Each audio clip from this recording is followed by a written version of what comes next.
Ngiyabonga kumphathi wohlelo umengameli webandla ubaba uNxumalo nebandla lonke laseNyonini eMadadeni makube kini umusa nokuthula okuvela kubaba wethu uNkulunkulu nasenkosini yethu uJesu Kristu. Amen. Ivesi ke ekuthiwa ngikhulume ngalo licishe lingahlukaniseki nevesi eliqedwa kuchazwa nokho lona liqala evesini ka-30 uma kuthi kwathi kuba uJesu awamukela uviniga wathi kufeziwe wagebisa ikhanda lakhe wafa. Mhlambe ngingakangeni kulona leli vesi elandulela elokugcina angikusho ukuthi umulubuka livusela umuzwa mhlawumbe ocisha ulinke nomhlabeleli esuhlabelelayo enkonzweni sithi sengiyezwa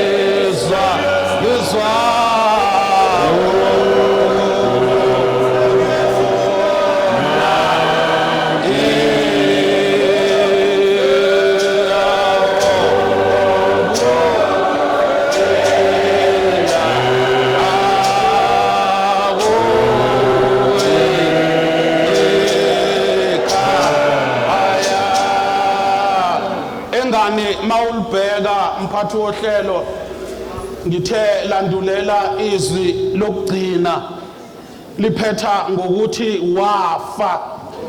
Alibongwe igama lenkosi.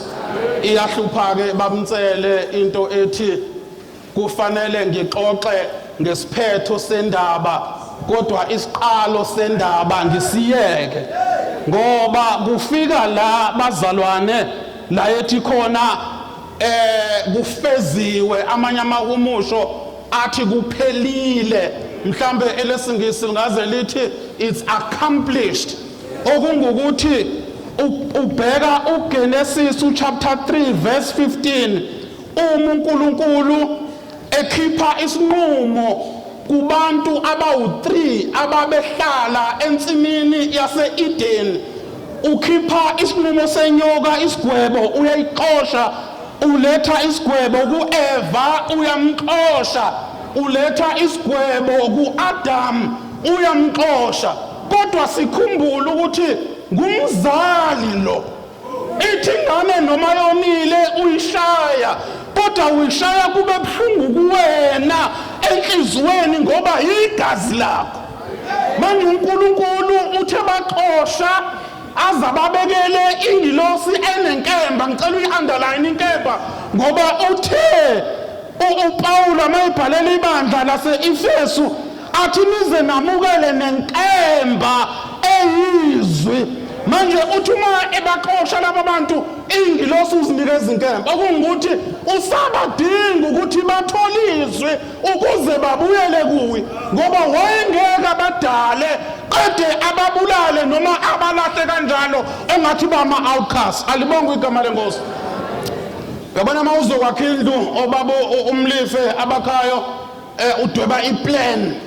uNkulunkulu la e-Eden bazalwane wadweba iplan athi umfana osuka la usindisiwe wabheka wadweba uNkulunkulu iplan yokuthi abantu baleso sikhathi nabantu balesi sikhathi uzobasindisa kanjani ngoba injongo yakhe kwakuwukuthi bonke abantu bafinyelele kulazini iqiniso bese bayasindiswa egameni likaJesu. Alibonge igama lenkosi. Uyaqala ke uNkulunkulu bazalwane konke akushoyo eTestamenteni elidala wayedlula ingakho asihlali bazalwane intweni zeTestament elidala ngoba uNkulunkulu wadlula alibonga igama lenkosi. Ngiyacabanga babukhuzwayo mhlawumbe uIsaya eprofita ethi intombi ngicabanga ukuthi kwakunyaka ka 1491 BCE eprofita ukuthi kuya beqakekile ukuthi insindisi izovela kanjani. Kodwa waqhamuka uIsaya wathi hayi uNkulunkulu usekhulumile udaba sengilibambile intombi ezakukhulela. Alibonga igama lenkosi. Ingakho ukukhulelwa kukaJesu akungenanga ngezansi njengakujwayelekile kodwa kwaqhamuka ngenhla. Alibonga igama lenkosi. Ngoba kwakufanele ukuthi bazalwane angabi nayo iDNA kaJosefa kodwa abe neDNA kaNkulunkulu uyise osemazulwini. Alibonga igama lenkosi. Kuningile bazalwane esingakulanda kodwa uJesu ngiyithanda le ngoba ibhala umfakazi ibhedu uJohane owayekhona oze wanikeza i-assignment ukuthi akaqaphe unina kaJesu ngoba uJesu azi ukuthi usezohamba. Bangake abafana bagada onina anibathuthi nibayise kuma old age home lithi umagogo useyahlupha kodwa uJesu mayibona uMaria esengathi uyidestitute umnikela uJohane ukuthi amgade uthi nawe Maria vuma. Bangakogoga bangafuni ukuhlala emzini yomakoti ngoba bethi ngeke ngishiye ithuna kayise kaSibanibani ngisazohlala la. Alibonga igama lenkosi. Iyohlupheka ingane yomuntu ihlushwa ugogo uma umfana akamfuni uthi umethu asukuma umakoti uyaphaka nesalukwazi sukume naso ngoba sikhombisa ukuthi ikwaso la. Kodwa uMaria uyakwamukela ukuthi anikele. Alibonga igama lenkosi. Asiphuthume ke bazalwane sifike la ngizama ukuxoxa ukuthi sifike kanjani la. Uthi ke mase esemukelelo vinegar. Bazalwane babudlalana la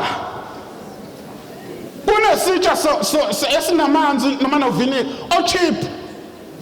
Into yalaphana kaJuda yayithi uma umuntu ebethelwe uzonikezwa uvinegar strong oyi-pain killer khona ekuzofika inhlungu aqhubeke bambuke esiphambanweni. Manje uJesu kuze kugcwaliseke umbhalo owabhalwa abaprofeti ukuthi bamnikeze ucheap vinegar wathi ukuthi ngomile bathatha ihisophi isihlahla mfana wami esincane esasiseJerusalem bathatha uswazi lehisophi base beqilisa kwisponge isponge lesesijwayele basuka uphithwe sponge baqophoza kulo vinegar bamnika bathi khona lento izosheshife. Ukhumbule la kufanele aphuze ukufa umuntu uma ibethele esiphambanweni kodwa kuJesu khona ezosheshefe kusuke lesi sicefe kubo bamnikeza uvinegar cheap. Yikho uma ewamukele uza ukuthi ucheap vele uzofa athi kufeziwe ngoba uthi bebethi mhlambe bayangiyala kanti baphumelelisa icebo kaNkulunkulu.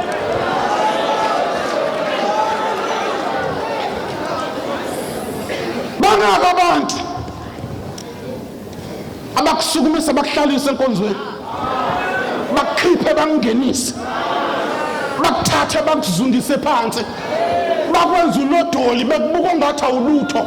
Hayi ukakhathazeki usendleleni eyemgomeni kaNkulunkulu uhamba right.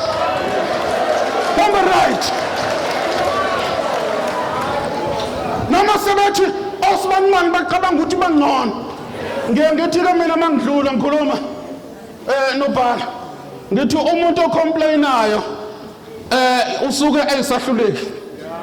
Once nje wa complainer that's a sign of being a failure. Ngithi mina angikwazi ukuzonda umuntu kodwa mina ngizondi into embi eyenziwe umuntu. Uma sewuyeka into embi ave ngikuthanda ngidinwa into eyenzayo once wayisusa asixabene nje asikaze sixabane nawo kodwa sibanga lesisono senzayo. Alibonge igama lenkosi. Uthi ke mase ewamukele lo vinika ukuze kugcwaliseke usethi hayi it's finished. Uthi icebo likaNkulunkulu eladwetshwa eEden sekufike la liphelele khona. Alibonge igama lenkosi.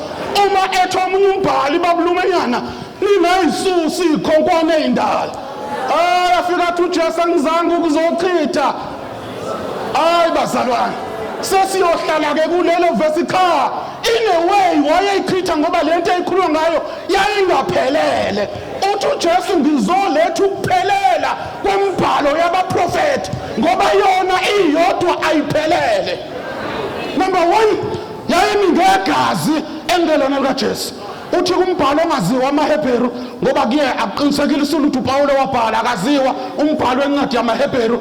Uthi ke thina sinompriest omkhulu owangena endaweni engwelengwele engafafazi igazi lezimvu kodwa wangena ngelakhe kwaye kwadabuka isenqo kwavela imfihlo. Alibonge igama lenkosi. Ngithi ke mangiyikhulumela ngiyafika yona ngangazazi yona ngangijwayele ziyona iphatha ama briefcase.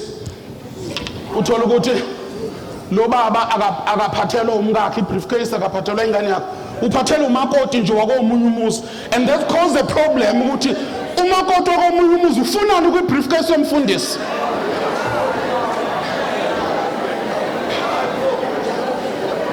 Funani kwibriefcase yomfundisi. Uyabona ke umfana ethi ngisindisiwe sengihlala phansi impela ngifakazela naye kufeziwe wena usaphika ukusindisa uthi akusindiswe yiyona. Hayi angikwazi ukuthi ufunani. Hayi bo bazalwane. Hayi bo bazalwane. Hayi bazalwane. Ngoba umuntu umekathi usindisiwe sesifuna ukuthi amaso kusinisha inkukhu ngoba asihlele ezwini sihlele enkukwini. Inkosi yami usimbusise.